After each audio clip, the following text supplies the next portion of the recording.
All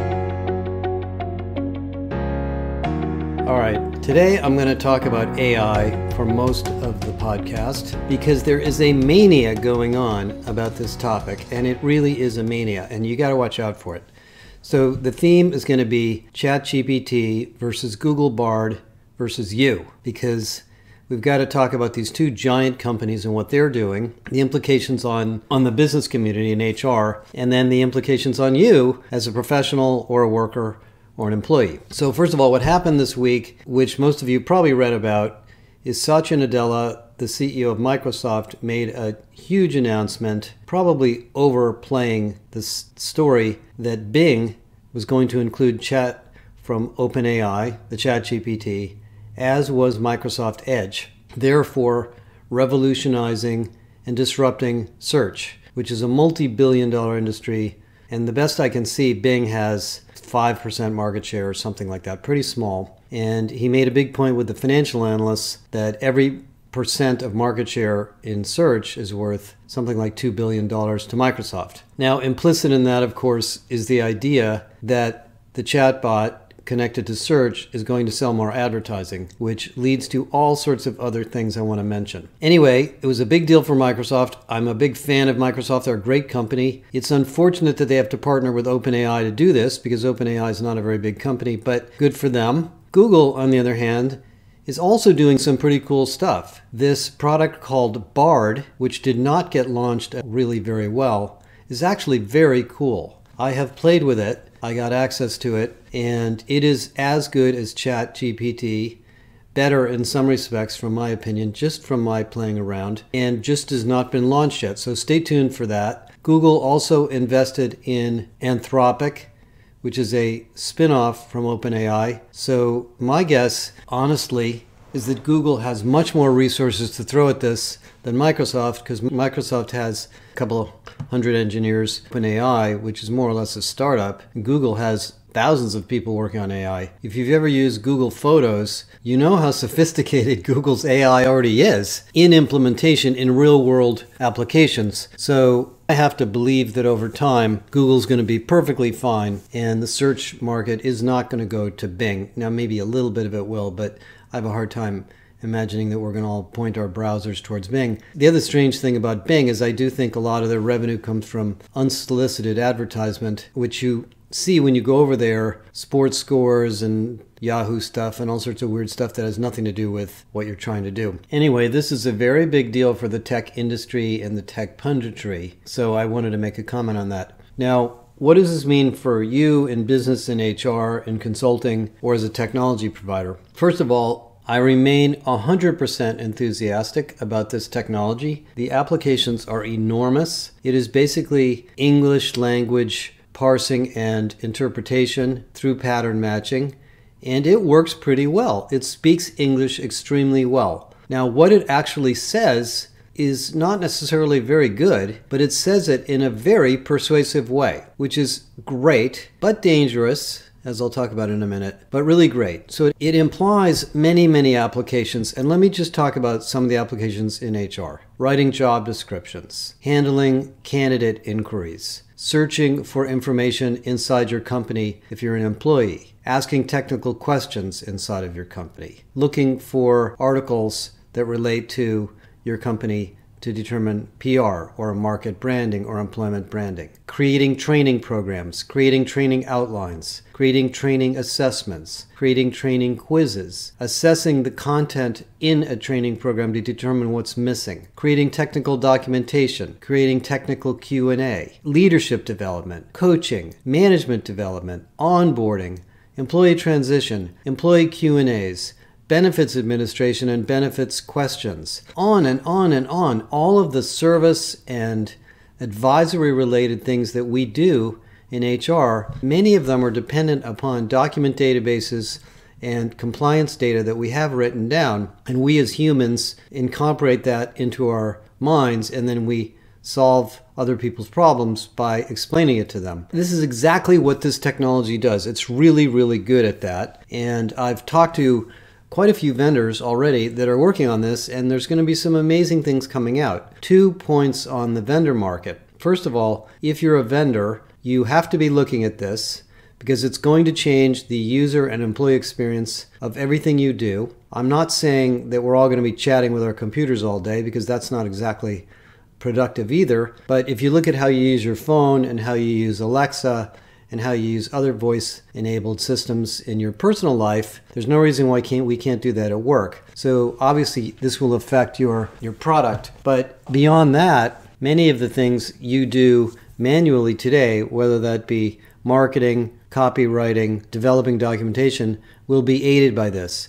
Our editor here has already been playing around with it and found it was very helpful in producing content that was better laid out in some of our beautiful studies. I mean, this has only been a week and he's already found all sorts of cool things to do with it. So the second big topic I want to talk about a little bit to give you some sensitivity is the business around this. I don't believe, from my experience in tech, that this is a winner-take-all market. Not at all. Lambda and a lot of the code that Google has created, by the way, Google really is the source of most of this technology, has a lot of open source elements. So there are dozens of startups being funded at very high valuations already. And so the mania has already started. You know what happens when there's a mania.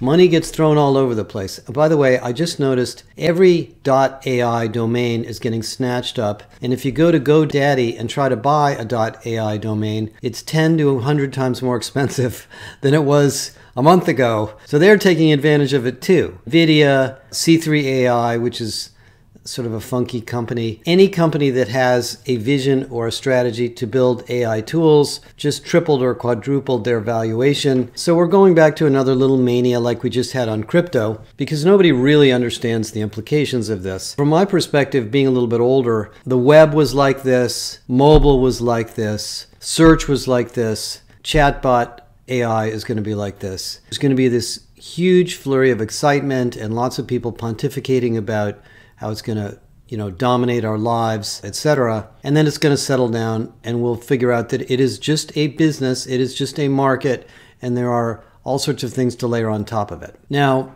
the third thing I want to talk about, I don't remember if this is 2 or 3, is what does this mean for you as an employee, as a manager, as an HR person? And one of the podcasts I was listening today was from a publishing company, and the woman who runs it was all freaked out about all their screenwriters and editors, worried about listicles being created AI, news being created by AI, etc. Here's the big picture on automation in general. During the last 100 years, we automated away a lot of jobs in manufacturing. So robots and machines and electric motors created essentially AI that replaced the human muscle. So if your job is to screw in a bolt or to do other repetitive work, that job doesn't even exist. That has been automated. But the manufacturing industry is still short people. There's a huge number of manufacturing jobs that are not filled. Look at the semiconductor industry. They can't find people to man these plants. Because what happened was those jobs became better jobs. They became higher paid jobs. They became safer jobs. They became mentally more interesting jobs. And the people that were screwing in bolts or doing other heavy lifting went back and did other things, and they learned how to do other things. So the size of the manufacturing economy got a little bit smaller by number of people, but a lot of the jobs that went away were not very healthy or safe in the first place. Okay, that's manufacturing. Second industry segment that's been automating for years is services. I mean service, not services. So customer service. You now go to an airport and you check in on a kiosk. You do your customer service online for retailers. You do most of your travel planning online. You don't have to get on the phone with the travel agent. The travel agent used to be a human being. You had to spend hours and hours on the phone with them for everything. You apply for jobs online. All of these things that used to be human service jobs have been automated. Have we run out of jobs for service people? No, it's the fastest growing part of the economy, because now the service jobs are better jobs. Now they're comprehension and empathy and complex problem solving and data-driven service jobs. I was just on the phone yesterday with an investment bank about a bunch of stock options on something, and there's no way I could have done this myself. The website was impossible to use, and the guy spent 45 minutes on the phone with me. So that's what happened there. Now, this third era that we're in now with AI, which everybody claims is going to obsolete white-collar jobs, exactly the same thing is going to happen. This is an augmentation technology that's going to make your job better. If your job, by the way, is writing listicles from the newspaper of the 10 new things in the world of work, and you're trying to sell ads about that, I'm sorry, you're not going to be in business. That isn't a very high value effort anyway, so unfortunately, you're just going to have to find something else to do. But the way humans and businesses evolve is business is all about adding value in new and different and creative ways. So as this AI stuff becomes understood, and people will understand it very fast, we're going to build things around it. And we're going to stop doing repetitive work, looking things up in the dictionary, or coming up with a new way to describe something. You know, I'm a writer and I do a lot of writing, and I've spent a lot of time reading and writing. That's mostly what I do. And I've looked at both of the chatbots, and they're pretty good writers, but they're kind of boring writers. They're not very interesting to read, and you can kind of tell that it was written by a machine if you're a good writer. Well, my uniqueness as a writer, my voice, is mine. I'm going to keep it, and I'll bet it's fine, even though these chatbots are probably going to plagiarize a lot of stuff once they get out there. So don't freak out about this. Think about this as the next great automation or augmentation tool for you to use to make your job better. Now, implicit in that statement is the hope that Google and Microsoft and the other vendors that are getting into this create open systems so that we can use these tools easily with the data and the content that we have. I think the enterprise search, enterprise analysis, enterprise interpretation of these systems is a much bigger business than the consumer applications. I mean, Bing and Google are chasing after this giant search advertising market, which is a very strange market, by the way. I'll talk about that in a minute. But think about the size of the market for corporations to use this technology inside of their companies. That is a big market too, and hopefully one of them goes after that, because that's certainly where I sit and where I know a lot of you sit. The next topic I want to talk about briefly is the implications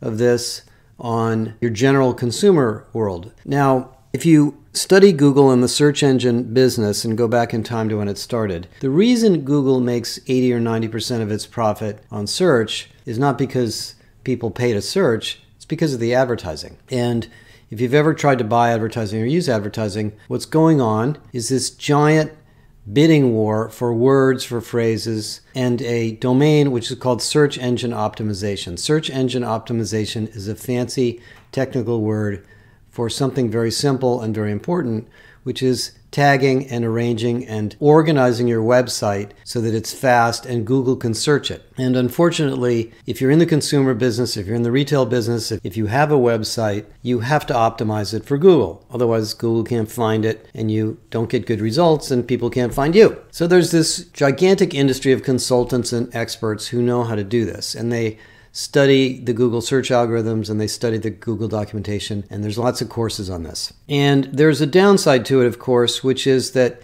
if you search for a recipe, or really if you search for health-related information too, you get a lot of junk, and sometimes unethical solution providers and vendors are very good at SEO. And so some of the hacked up content that you find when you click on the first couple of links in a search are not necessarily very reliable. They might be or they might not be. You can't tell. You have to learn it. So what we've all become very good at is scanning the list of search results and looking for the Mayo Clinic or looking for the New York Times or looking for the Wall Street Journal and skipping the junk that pops up because they paid a lot for advertising. That is the nature of the Google advertising business. I don't know if you like it or not. There's obviously some downsides to it, but that's the way it works. Well, now apply chat to this. We have the same exact industry about to be created where everybody who has content or is selling something, which is basically every company and every business and every individual, is going to have to optimize itself for Bard or ChatGPT or whatever is out there. The books have not been written on how to do this. The courses have not been developed. It's not even clear what the process is, but the implications are big. If I ask Google for medical advice because I have a headache and 50 things come up and 20 of them are from drug companies and they're recommending their brand of aspirin or something, I can tell what that is. I'm pretty well trained on where the good information is going to come from. However, if Google gives me or Microsoft gives me a very carefully worded, extremely persuasive answer and includes links and documentation about something that is recommended by that very persuasive voice, I might not know that it got that information because a company paid Google or Microsoft to produce that. This is a massive problem. What is the revenue model for search engines when you're using a chatbot? I don't know how to scan a chatbot and figure out what's reliable. So there's a downside to this, and I am crossing my fingers that these 300 people at OpenAI and the many thousands of people at Google are thinking about it. Microsoft's going to have to think about this, and Google's going to have to think about it. Now that's why, in some sense, the enterprise applications of this are easier, because we know that they're reliable and the data inside of a company is reliable. Okay, last discussion point about the AI mania is the financial markets. So, I know a lot of investors and a lot of VCs, and people that are investors essentially are in a very, very competitive market. They have a fund or a bunch of clients, and they're trying to generate a return that's better than their competitors. So they chase trends like crazy. And if there's an AI trend or whatever it may be that somebody's tapped into and somebody else is investing in it, they want all over it. So what's already happened in the last week, and this is going to be a weird thing to watch, is that all of these AI wannabe companies, many of whom probably will end up being successful, and of course many more won't, are suddenly increasing in valuation. And I know a lot of AI companies. I mean, Eightfold, the company we started working with 7 or 8 years ago on the GWI, is an AI company. Paradox is an AI company. Obviously, Workday has been working on AI in some sense, probably not to the degree of some of the others. Gloat actually has AI under the covers. So investors are going to be searching around for these companies, and they're going to be telling you, as a consumer, as a buyer, as an HR person, which ones are the best. My suggestion on this is I wouldn't pay too much attention to investors yet. They're going to be chasing this in a frenzy before a lot of these things are proven. The real success here is the domain expertise and the focus of the solution providers. Because AI is a massive topic, and many of the nuances of how it works have to do with the domain. I talked about Paradox in one of the podcasts I did earlier. Paradox, by only focusing on recruiting, has built a very, very successful chatbot. I think a leadership development chatbot would be very different from a recruiting chatbot. I think a technical support chatbot will be very different, obviously, from a training chatbot, et cetera, et cetera, et cetera. So you may find investors hawking something that they think is really cool that they're getting behind. But over time, this is going to turn into a very solution-centric market where the offerings will be refined about the domain, the use case, the industry, or the topic that they're really good at. And we will hopefully build one of these for you guys around our research too. We're kind of poking around on that at the moment. So that's about it. This has been 20 minutes. There were just so many things to talk about. I wanted to get this out there as a follow-up. One more point. If you are a vendor and you are working on an AI implementation, please contact us, because we are actually talking to lots and lots of vendors just to get a sense of what you're working on so we can explain it to the HR community. And we will not obviously steal any of your ideas or tell anybody about something that you don't want other people to know. But if you're working on something that's interesting to you that you would like other people to know, please let us know, and we will be happy to help you communicate that. Thank you.